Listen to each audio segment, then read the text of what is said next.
자, 제가 이재명을 이야기하면서 이 지금 영화들을 이야기하는 것은 왜 그런가? 자, 영화 비엔나 호텔의 야간 배달부의 내용은 이렇습니다. 전쟁이 끝나고 한 10년 뒤쯤에 비엔나에 한 남자가, 중년의 남자가 호텔에서 나이트 포트 일을 하고 있어요. 그런데 어느 날 이제 한 부부가 옵니다. 근데 그 중에 그 여자가 샬롯 램플링이고 이제 나이트 포트는 더크 보가드입니다. 여자가 자기가 나치 친위대에 있을 때 고문했던 여자예요. 그런데 고문만 했을 뿐만 아니라 그 여자하고 성적인 관계도 가졌고, 그랬는데 그 여자는 당시 이 2차 대전이 끝나고 SS 친위대들이 다 역사적 청산을 당하지 않고 오스트리아에 숨어들었죠. 실제 오스트리아 국민들 중에도 한 10%가 나치에 깊숙하게 관계한 사람들이다라고 나오고 있습니다. 그래서 오스트리아 대통령 후보 한 명이 그 나치 관계 때문에 한 10년 전에 사퇴한 일도 있었죠.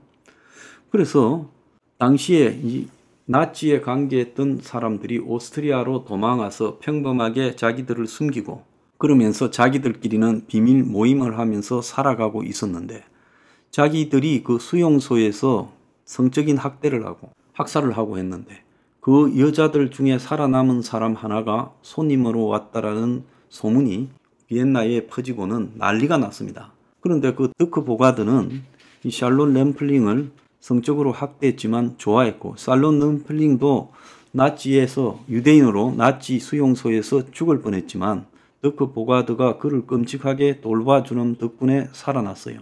자, 그렇지만은 이 정상적이라면 샬롯 램플링이 더크 보가드를 신고해야 될 건데, 자, 상대들은 신고할까봐 샬롯 램플링을 죽이려고 난린데, 샬롯 램플링은 더크 보가드와 다시 사랑에 빠집니다.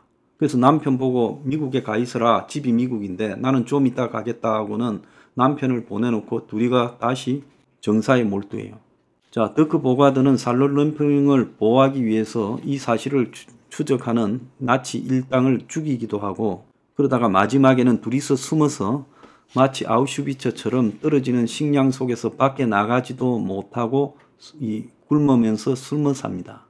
그러다가 결국은 새벽에 차를 타고 비엔나 다리 위에 가서 내려서 걸어가다가 지하 나치 일원들이 그들을 죽입니다. 둘 다. 거기서 영화가 끝나요.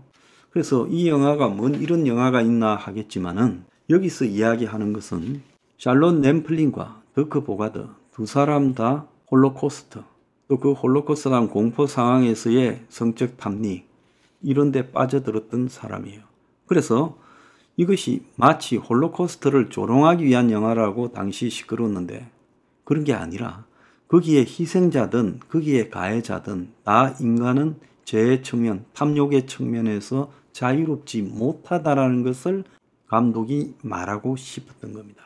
지옥과 같은 그런 상황을 겪으면서도 그 상황 속에서 살아남기 위해서 성적으로 타락한 행위를 한 여성, 그리고 또 그를 갖다가 구해주면서 성에 빠져들었던 주인공. 자, 이 두 사람 다 어떻게 보면 지극히 전쟁이 끝난 후 평범한 삶을 살고 있었지만, 다시 만나는 순간에 과거의 그런 기이한 욕망에서 빠져나오지 못하고 결국 다시 불이 붙었다가 둘 다 죽는 비참한 일을 맞이해요.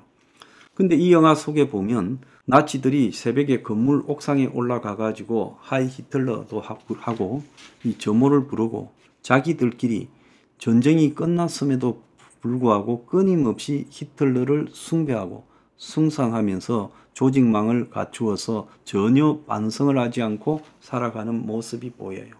우리가 독일이 2차 대전 이후에 철저히 이 홀로코스트 등 자신들이 저지른 부분에 대해서 국가가 사과를 하고 독일 대통령이 무릎을 꿇고 학살 현장에 찾아가서 그렇게 하고 홀로코스트를 갖다가 부정하지 않으면 처벌을 한다고, 얼마 전에 96살인가 먹은 여자 노인이 홀로코스트를 찬성했다고 감방에 1년 반 보낸 기사도 봤습니다. 그렇게 하는 듯이 보이지만 진짜 독일 사람들이 무서운 것은 과연 나치 치하에서 히틀러에 반대했던 사람은 0.1%도 안 되고 99.9%는 히틀러를 찬양하고 히틀러 체제 하에서 지지를 하고 거기에 적극적으로 가담도 했어요. 그리고 히틀러가 전쟁에 져서 불타 죽고 사라졌지만, 독일은 전쟁에 져서 폐허가 되었지만 독일 국민들이 진심으로 그때 일을 반성했는가라는 것은 전체적으로는 반성했지만 개인으로 돌아가서는 반성하지 않고 세계 곳곳에서 도망을 가가지고 당시 나치의 핵심들이 자기들이 하나도 잘못한 것이 없는 양 살아가고 있다는 겁니다. 그래서 이재명의 시대가 올 것인가? 거기에서 이재명 비판을 굉장히 많이 하고 있지 않습니까? 보수 진영이나 이런 데서요. 자, 그런데 그 이재명 비판을 하는데 이재명만 비판받았어야 되는 것인가? 아니면 이재명 외에 이재명을 지지하는 개딸이나 그 밑에서 이재명을 위해서 설쳐대는 사람들, 그것도 몇만 명은 되지 않을까요? 제가 볼 때 한 10만 명은 될 거라고 봅니다. 그럼 그 10만 명은 죄가 없는 것인가? 나는 그 10만 명도 이재명만큼의 파시즘적인 의식을 갖고 있다는 거예요. 그 사람 한 명 한 명을 찾아보면 식당을 하거나 뭐 부동산 중개업을 하거나 모텔을 하거나 이런 식으로 일반 사람처럼 살아가고, 또 어떤 사람은 직장에 다니고 평범한 사람이겠죠. 지극히 평범하겠죠. 그런데 그들은 과거에 나치 시대에는 없었던, 나치 시대 때는 다 모여서 충성을 맹세했지만 이제 SNS에서 그야말로 독재와 파시즘에 가담하면서 적극적으로 앞장서는 역할을 하고 있고, 당내에서 이재명에 대항하는 사람들을 공천에 탈락시키고, 또 이재명에 대해서 비판한 사람들을 그야말로 문자 테러, 전화 테러를 하고, 또 더 나아가서 당대표를 하려는 사람을 겁을 주니까 다 겁이 나서 당대표도 안 나오는 상황에 갔다는 겁니다.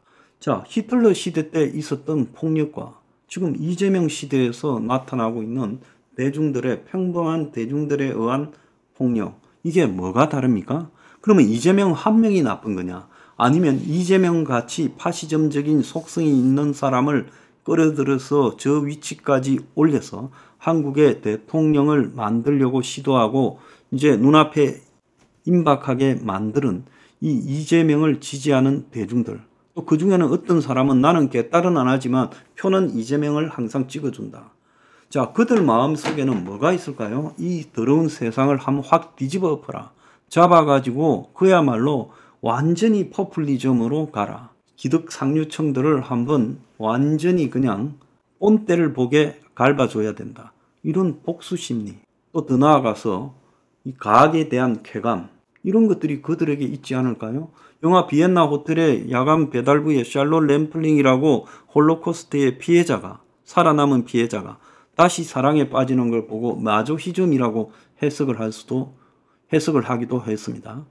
그래서 세디스트인 더크 보가드와 거기에 피해를 받던 마조키스트인 샬롯 램플링이 어떻게 둘이가 불이 붙는 것을 그거 말고 더 어떻게 설명하겠느냐 이렇게 했지만, 진짜 이 영화의 본질은요, 파시즘이라는 것이 언제든지 그 파시즘에 가담해서 적극적으로 아니면 소극적이라도 잘못돼 가는 줄 알면서도 자기 마음속에 어떤 분노, 또 열망, 보복심, 배아픔, 이런 것들로 이 나라를 저런 사람이 확 뒤집어 버려야 된다라는 그런 희망들을 다 하고 있다는 겁니다.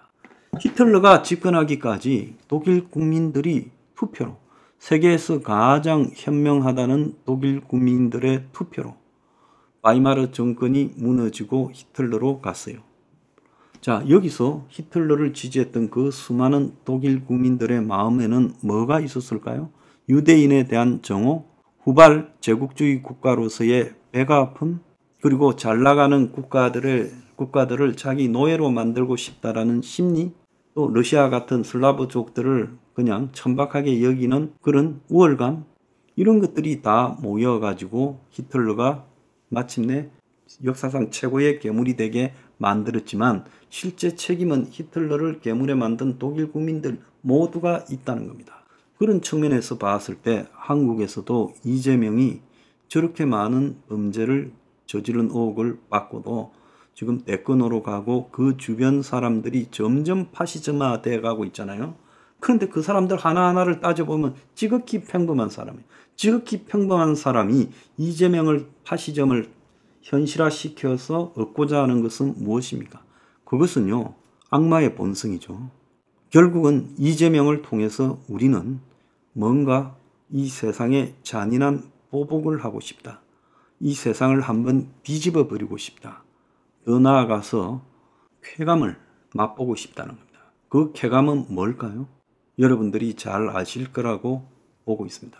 그래서 이재명 시대가 온다라는 것은 이재명 하나의 문제가 아니라 이재명을 지지하는 많은 사람들의 마음속에 있는 악의 팽급성, 또 파시즘에 대한 욕구, 이런 것들이 다 뭉쳐져서 나타난다는 걸 영화 비엔나 호텔의 야간 배달부나 존 오브 인터레스트가 너무 잘 보여준다는 겁니다. 자, 여러분, 악마는 평범한 얼굴로 다가옵니다.